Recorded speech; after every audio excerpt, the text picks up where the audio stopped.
My name is Ashley Todd. I am the User Excellence Manager for EasyKnock. And with me is Aimee Dietz. She is the Marketing Manager for EasyKnock. And we're super excited to go over some key features of the new version of EasyKnock. Yes, we've been working really hard and getting this going for you guys, and hope you guys get excited as we are for this new adventure. Just to let you guys know that this call is recorded for training and informational purposes. We will have a period at the end where we can take a couple of questions, so please hold all your questions until the end. All right, let's get started. All right, what is EasyKnock? Isn't there one already? EasyKnock is a marketplace that brings together buyers, which is clients, and sellers, which is process servers, in an efficient, cost-effective, and sustainable way to facilitate process serving. We introduced a light version of EasyKnock last year, but we have been working on many improvements since then. When will these changes be in effect? This summer of 2021. Who does EasyKnock affect? Vendors currently with Easy Messenger will have the first look and opportunity to join the new versions of EasyKnock. We will be sure to reach out to you when the time comes. Some vendors may be selected for beta testing, so keep an eye out for that communication. Why are we moving towards EasyKnock? Well, the process serving world is changing as we know it, and we would like to be ahead of the game when it does. No more dealing with the middleman and what's to come and running your business and serving documents. We think with the help of technology, EasyKnock can facilitate the changes that are occurring. I'm going to pass it on over to Ashley to show some key features. All right, the first feature I want to talk about is the Cannibal. And I know you're thinking that name is a little strange, but I promise it's an awesome thing, and I hope the name grows on you. So one of the goals of the Cannibal is to provide more detail and cause less guesswork. You'll know what's required on an order before you accept it. You can have control over your inventory and reject or approve orders based on the details that are provided to you. And in addition, you can obtain the work that you want based on your qualifications. In these next two screenshots, I'll show you what the Cannibal will look like. You see in this first screenshot here, you're given the address, the qualifications, and the price right off the bat. If you were to click accept, you'd be taken to another screen that looks like this. You can see that additional details are provided to you, such as the deadlines and the minimum attempts that are required for this order. Again, all of this information, including the price, are given to you before you accept the order, so you can make an informed decision on whether or not you want to proceed.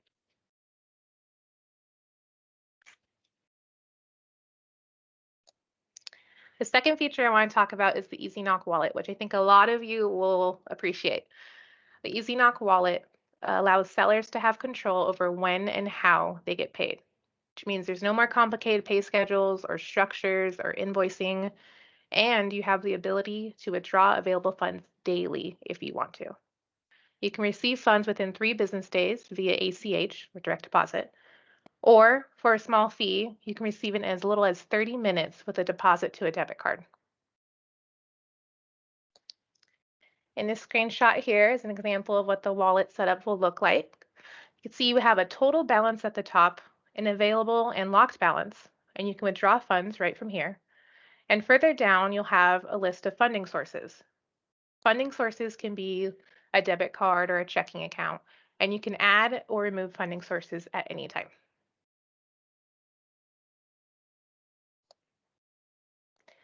The last couple features I want to go over are multiple order types and market intelligence. In addition to the Cannibal, EasyKnock will provide additional order types for not only buyers, but sellers as well. Marketplace orders allows for sellers to set their own rates for the areas that they cover, and buyers can shop around based on these rates and the qualifications of the sellers. Trusted seller orders are where sellers can build connections with buyers and get the first chance to claim an order. So say, for instance, you've done a couple orders for a buyer and they really appreciate your work ethic. They can then place a trusted seller order and decide to give it to you first. In addition to different order types, sellers can also become buyers. Does your business have additional work that you need help with, or you're just needing coverage in a place you don't have coverage? You can become a buyer and place an order and get the help you need. And lastly, market intelligence. Easy Knock will provide market intelligence such as average rates and coverage information, and a lot more to help you better understand the market that you're in. In this last screenshot right here, it shows an example of some market intelligence that we provide. You can see here it says the average seller price in Arizona is $29.11. However, below you're able to enter in your own price. You're at no obligation to enter in the same rate that you see. You can set a price that's lower or higher than the one shown. So those are some of the key features that we're super excited about with Easy Knock, and we hope you are excited to see these in action. As of right now, we'll take a couple of questions. If we do not get to your question, please feel free to chat or email your RM, and we can definitely follow up with you. We'll be posting an FAQ in the open house article that we shared that kind of has some questions that were commonly asked. So if you are calling in, please use *6 to unmute yourself. Otherwise, if you've joined via your phone, you can use the raise your hand feature so we can call on you.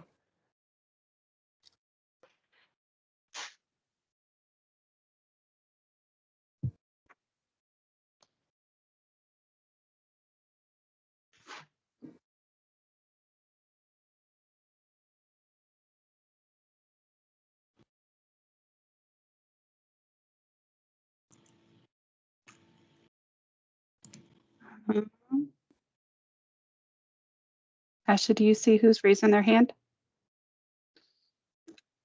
I see James. That's me. Yeah. What kind of question do you have, James? Okay, so I'm just basically wanting a little clarification because right now because I always grab from the picker and it automatically tells you how much the job is depending on the area. So from what I'm understanding, those rates are going to change or automatically to the picker, or do we have to when you say we set our rates, you're talking about us. How do we set the rate? Because there's times where I've seen jobs on the picker for like $22.50, but they're way out in the country, and I've asked to request, to add a little more money to that because it's, the mileage is kind of dry, and I always get a no saying, well, you don't have to accept the job. These are the rates that we put out there. So is that what's changing? Yeah, so great question. We are going to be moving on over to the Easy Knock, and we'll get all of your information on over to the Easy Knock. You'll then make a profile with Easy Knock, and you'll put in all of that information for the requested dollar amounts for the specific zip codes or areas that you're wanting to cover. Okay, quick follow-up question. Let's say that we request a certain amount and it's too high. Will you guys just automatically reject it, or will you come back with, okay, well, we can't pay that, but we could pay this? Nope, you'll go ahead and set your dollar amount, and that is your dollar amount. The thing is obviously the clients will be able to see the different dollar amounts that all the process servers in the area is going to be putting in, and they have that choice at that time to be able to take or leave your specific dollar amount. Okay, so in my scenario, I'm thinking if I set it too high and someone else sets theirs low, so it's like us process servers, we're kind of competing on rates. Is that how that's being set up? Not only rates, but also as in the performance. Like Ashley said, there is a couple different ways that the client would be able to pick of where the job's actually going to go to. So it's not just specifically based on rate. Okay, I got you. So someone might charge a higher rate, but if their performance is really high, they might pay that extra for that extra rate. Is that what you're saying? Correct. Okay. And when do y'all anticipate all this starting to come out? Within the next couple of months. Okay. So definitely keep an eye out on your intercom for new exciting changes. Okay. I'm seeing next hand up, Stephen. Hello there. Hello. All right, so I understand with the rates and setting the rates for the areas, but how's that going to work with clients that, okay, so Midland, that company requires 4 attempts, Moss 4 attempts, Round Rock, Swicker, and Associates require 5. But then you also have Jenkins and Young, and then now also Degrassi Law requiring 6 attempts. Because the fact is we're putting more extra effort in for the job, how do we just, instead of doing the area, could we set it to the client? Because if they're wanting requiring 6 attempts and majority of the county courts here, including district, require only a minimum of 4, how do we set that price to a specific client instead of just the area? I think that's a great question, and we are working on some aspects of order placement still. But as far as Cannibal Orders would go, that rate is set by the buyer, and you are able to, accept or reject that order based on what you see, including the minimum amount of attempts. Now, say for instance, they placed a marketplace order. In that scenario, they're looking at your rates. So if they go to you and you say that you charge $60 and they say, well, I want 6 attempts, you're able to let them know that, hey, no, I don't want to accept that order for $60. You're requiring me to make more attempts, so I'm going to ask for a little more, and you're able to do that. You're able to negotiate that rate with the buyer. Okay, so we'll have a chance, even if after we set, like one of the counties I work in, I set it to 50, and then I go from there, and then I know it's going to be a Jenkins and Young. Are we going to have the actual contact with the attorney or the law firm to let them know, hey, I'll do a couple of them at this set rate, but at that point, we're going to have to do more because you're asking me to do more extra work than other attorneys or other firms are asking me. Yes, in that scenario, in the marketplace scenario, you will be able to tell them that the reason why you don't want the job is because you need more money for the amount of attempts that they're asking for.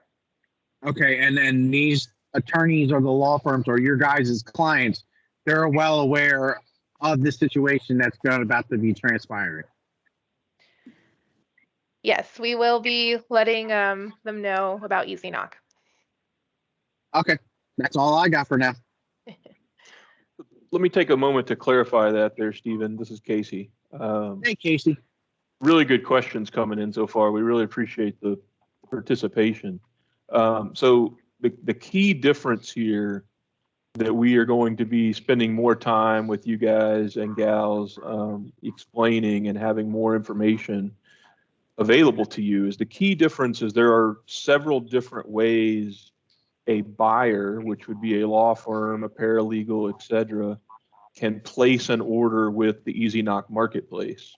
One of those would be what Ashley was referring to as the marketplace order or the preferred seller order. And in those cases, you're setting your price and they are negotiating with you on that price, potentially based on your, more attempts that they want, or maybe their timeline is a rush, or, they want you to front a witness fee, et cetera, et cetera. There's all kinds of reasons that you would, negotiate, right?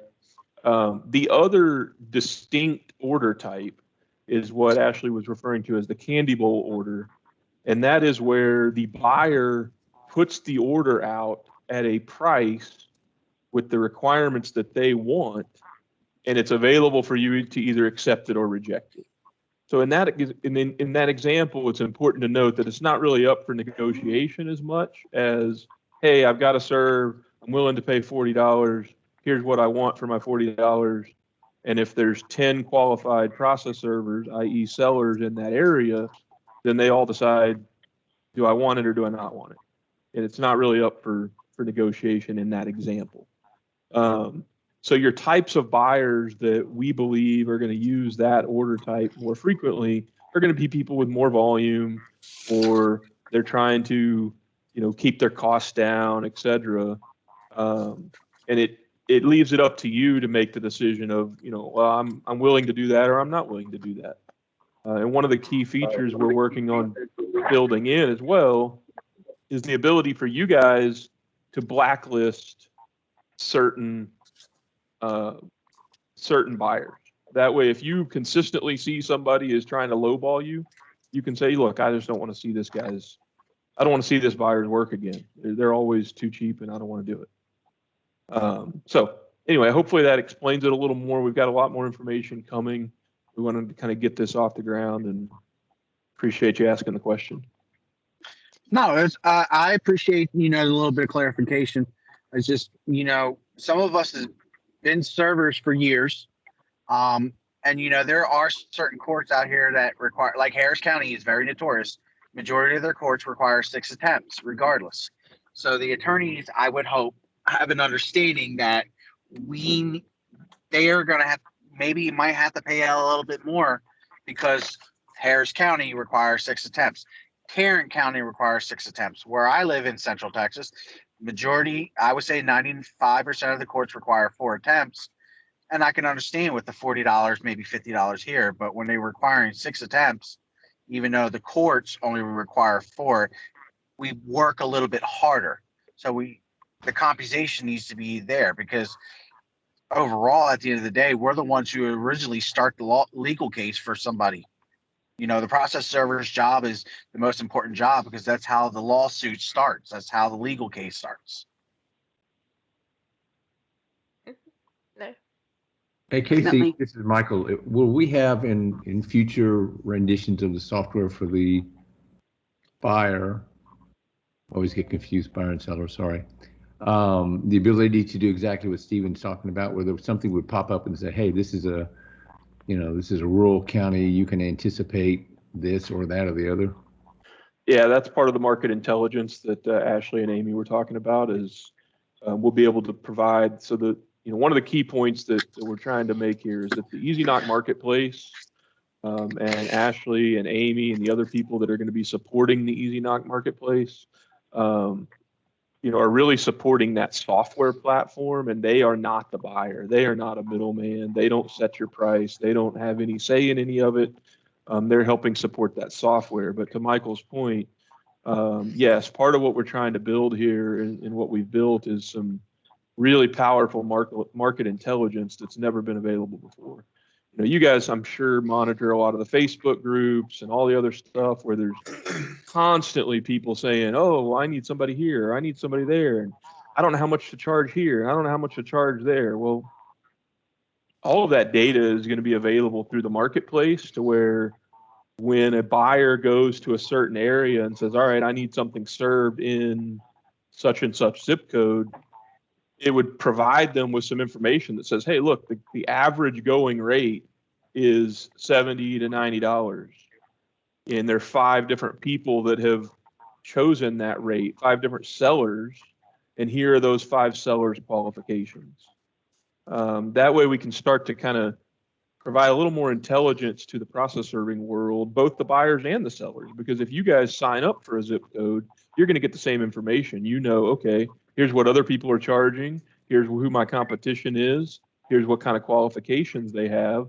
And so I know what I need to do to be competitive in this particular place. Okay, that works. Can I make some suggestions then, Casey? I would love for you to make some suggestions. Could you send those in to Ashley or Aimee? Yeah, I mean, as soon as I get a chance to get out of the car, I just got home.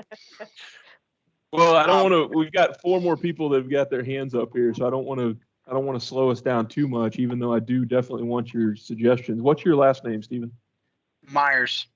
Myers. All right, we will send you a message right now so that we can get these. That work? Yeah, that works for me. Thanks, Casey. Perfect. Looks like we got a question in the chat from Cheyenne. Who decides who gets the area coverage? So you are able to, add coverage wherever you want to work. There's no restrictions. EasyKnock is not restricting any person from covering any area. We don't decide that. EasyKnock doesn't decide that. So it's completely up to you as the process server. And Aaron, do you have a question? Yeah, I'll try to make it quick. How are they determining the performance ratings? Some of the, when I'm hearing the performance rating, some of, if you got one that's in your neighborhood, you can make 4 attempts in a day, or 2 days, depending if it's Friday, Saturday. But then some of these are 100 miles away, and you're taking longer to obviously do your amount of attempts based on how far you're being drugged from parish to parish and so forth. So I'm wondering, are they making determination based on just the job itself as a whole, or are they actually utilizing the distance that's being run or anything of that nature? Well, so it's actually going to be set up pretty cool. There's a couple of different things. It's like professionalism. One of them is going to be when you make your first attempt, kind of like how it is right now. And then, of course, if you go, a long time without making your first attempts, but also, how they have, Ashley showed a picture of the screenshot of when they would like the first attempt to be done. Right. So as long as you're making those specific dates and timelines, because what those specific dates and timelines are when you take Okay. that job. So as long as you're keeping up on those, then I'm sure that the rating would be just fine. Gotcha. Okay. All right, looks like we have a question from Ron. Click your hands up, Ron. Hey, Ashley, can you hear me? Yes, I can hear you. A couple of questions.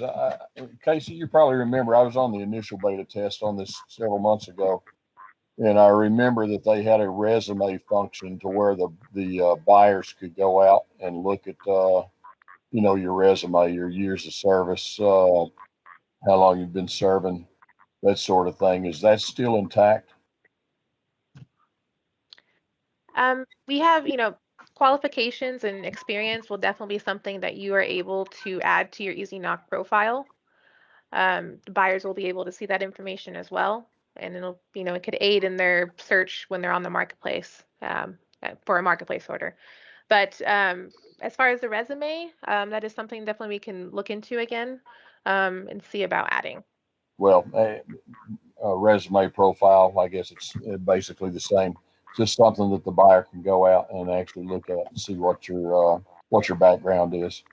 The other thing is buyers, when they review, is there any sort of obligation to them to review a vendor or a seller? It could be that you've got somebody that just is going out reviewing, and it seems like that's the basis for some others going out there and actually wondering whether they're going to pick you or not. You mean like the rating is an obligation that they have to rate? Right. So, I mean, it's not absolutely required, but we are very going to strongly encourage that they do. Ratings not only help, you as sellers, but they help buyers as well. So there's some open and transparency about each other and how they work. Okay. Casey, you mentioned something about, I couldn't tell whether you were mentioning the buyer or the seller, continuing to lowball you. Will we be able to see the other bids out there and how many other people are competing toward that one service? Yeah, so I want to clarify something. You used the word bid, and I want to make sure we all understand that we are not building a platform for bidding. A bid would be a situation where you, the seller, so just to clarify a couple of vocabulary terms, the seller is you, the process server, you're selling a service, and the buyer is the law firm or the paralegal, et cetera, who's buying your service, just to clarify that. Right. We're not building anything to allow you to bid per se. What we've done is we've allowed the buyers to have a choice of how they want to place orders. One is they can build a relationship with individual sellers, and we've called that a trusted seller order type.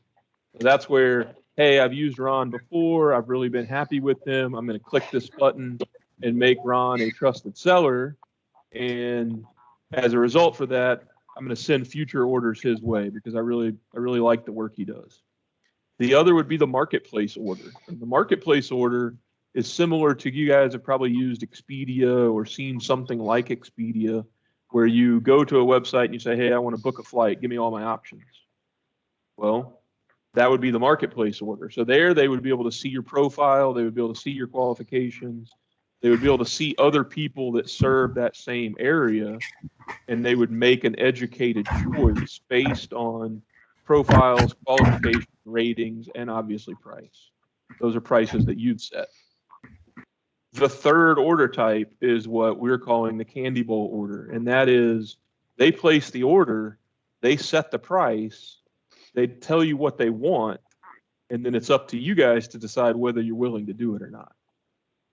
And so the analogy I would use there is you guys are going to have retail prices, so to speak. You know, those are the prices that if you had a website, you would put them on your website. And when people call you at random, that's the price you give them. But occasionally you're willing to do a job for less than the retail price. And you're willing to do that for a variety of reasons. And it's not our decision to you know, it's up to you. You might have another job that's on that same street, and so therefore you're willing to do it cheaper. Or you may recognize that this particular buyer sends you a lot of work, and so therefore you're willing to do it cheaper. Or, you know, this particular buyer may be really easy to work for, and so you're willing to do it cheaper. It doesn't matter. We don't care. We're not the one that gets to make that decision. But in those situations, you would be able to look at that candy bowl and say, okay, yeah, my normal price is $70, but I've already got a pretty good route in this particular area, and this person's willing to pay, you know, making up a number, 35. There's no way that somebody called me on the phone, I would tell them 35, but I'll take this one for 35 because I'm already going to be in the area and call it good. That make sense? Yeah. I just couldn't understand whenever you said something about, you know, if somebody continually tried to lowball you, whether you know, just to go ahead and knock them out. And I didn't know if we were able to see the other price structures that the other sellers were, you know, trying to go after. Yeah, so keep in mind, one of the key points here is that Easy Messenger will be a buyer in the Easy Knock marketplace. Ashley and Amy and the people on this call that are helping with Easy Knock marketplace are not directly involved with Easy Messenger in that context. So Easy Messenger will put orders out in one of those three ways, and you guys can decide whether you want the work from Easy Messenger or not. But our goal with Easy Knock Marketplace is to really start attracting other types of customers, so that you guys can make more money. And, you know, we want to grow that marketplace to really be a nationwide marketplace where every single process server is represented, and you guys have a place that you can really compete and make more money. We understand that Easy Messenger doesn't pay the most in the world, but that's a piece of the market, you know. So Easy Messenger will use that marketplace and we'll put those orders out there, and all of the process servers can decide whether they want to do them or not. Okay, appreciate it. Yep. It looks like Jacob, you've had your hand up for a little while. Jacob Mix.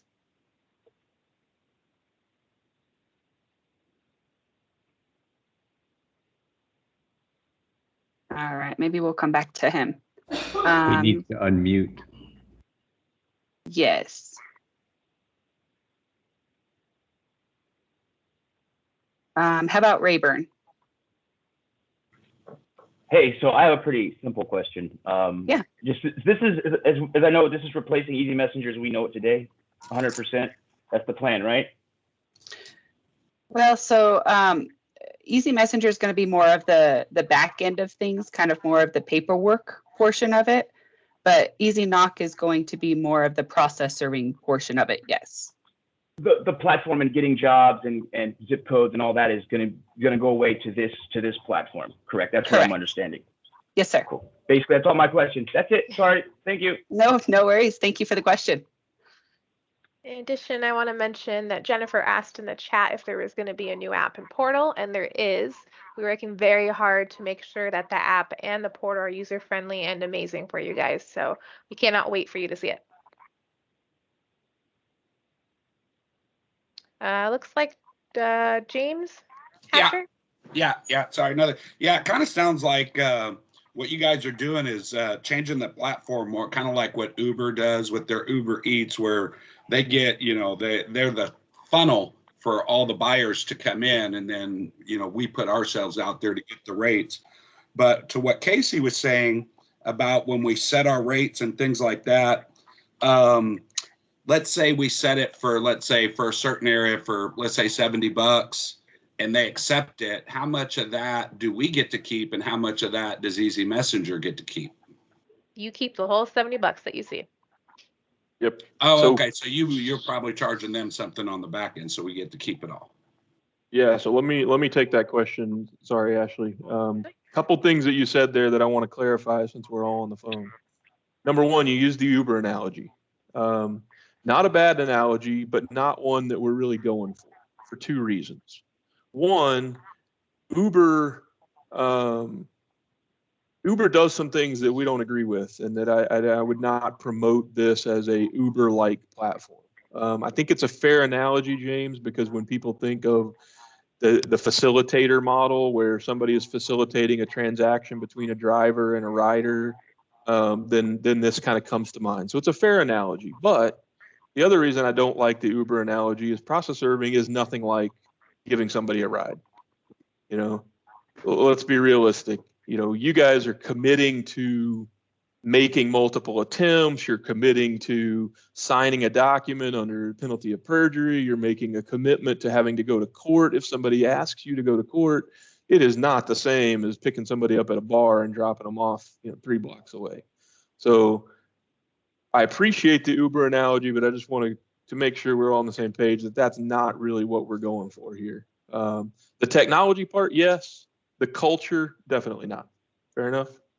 Oh, no, that's fair. I mean, I was just talking about the technology part. Sure. I did have a follow-up question. So, like, let's say we set a rate and we're not really getting any jobs from the rates we set. Are we allowed to adjust and change those as needed? Absolutely. And that's part of what we're going to provide all of you is the market intelligence to know what's going on in your market. So if you've got 100 zip codes that you participate in, wouldn't it be nice to know how many orders are happening in those zip codes and what people are paying and how long it's taking to get things served? I mean, that's the stuff that we want to provide you. That way you can make better decisions about, okay, I think I want to expand my territory, but do I want to expand it to this zip code or do I want to expand it to this zip code? Well, you're going to have access to information that's going to tell you why you should choose one or the other, or possibly even choose a zip code that you didn't think about. That's what we're going for. Back to your question about the $70 and what portion do you get to keep? So in the marketplace, the price that is quoted from the seller is the price that you will receive when a customer chooses the marketplace order or the trusted seller order. Okay, so if you quote $70, the price that we are going to show to the buyer will be $90. So our facilitator fee is a flat $20. That's what we've got it modeled at right now, is $20. If you quote $30, they're going to see 50. If you quote 100, they're going to see 120. Doesn't matter. It's always $20. On a candy bowl order, the number that you see, the dollar amount that you see on the order is the amount you will receive. So if the customer puts the order in at $60, we would deduct 20 and there would be $40 available to you in that particular example. So the number you quote and the number you see in the candy bowl is always the amount that will transfer into your wallet. And the other key thing that Ashley touched on a minute ago when she was talking about the wallet is those funds will be transferred to your wallet as soon as the transaction finishes processing. So generally 2 days, give or take, you'll have the money in your wallet before you even make your first attempt in many cases. Now, when she showed the wallet, she showed you had an available balance and then a locked balance. The dollars will be locked in your wallet until you've completed the order, but they're there. They're in your wallet so that you don't have to worry about getting paid. That help? Oh, yeah. And what about the Attorney General stuff where, sometimes we get half and then the other half we get once it's completed or once we do a subservice on it? Is that still going to stay the same with the Attorney General orders? So the stuff that flows through Easy Messenger will still get priced however Easy Messenger chooses to price it. But you guys would have the, just like you do now, if you don't want to, if it's too low of a price, then you reject that particular order. Some of that will change a little bit as we migrate over to this new platform, because all of that money's got to be made available to you guys, when the job comes through. So you'll see a few changes on that as we get a little closer. I think we have one last question before we end the open house. I think, Aaron, you have your hand up.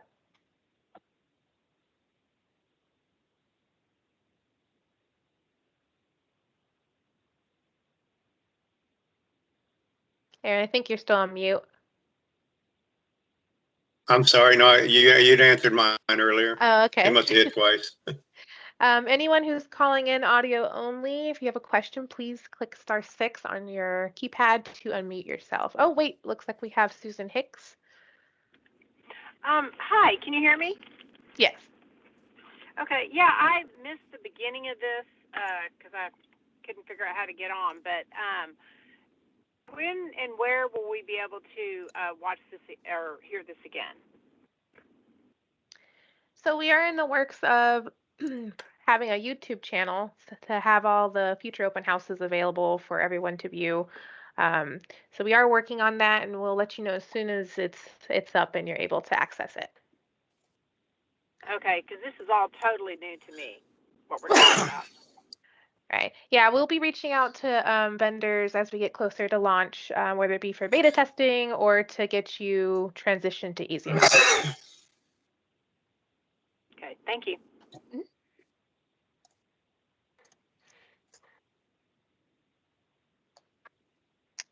Any more questions before we end the open house?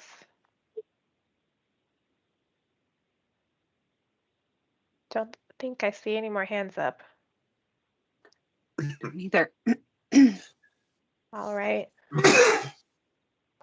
Well, it was a pleasure meeting all of you virtually, if it, and we are super excited to get this launched and for you guys to see it. Everyone on the Easy Knock team has been working really, really hard to get this up and running. So we cannot wait for you guys to see it in action. Definitely. Thank you guys for joining us today. All right, thank you. This is Jim McDonald. Thank you so much, guys. Thanks, guys. Happy late Mother's Day to you mothers out there. Thank you. Thank you. Thank y'all. Y'all have a good one.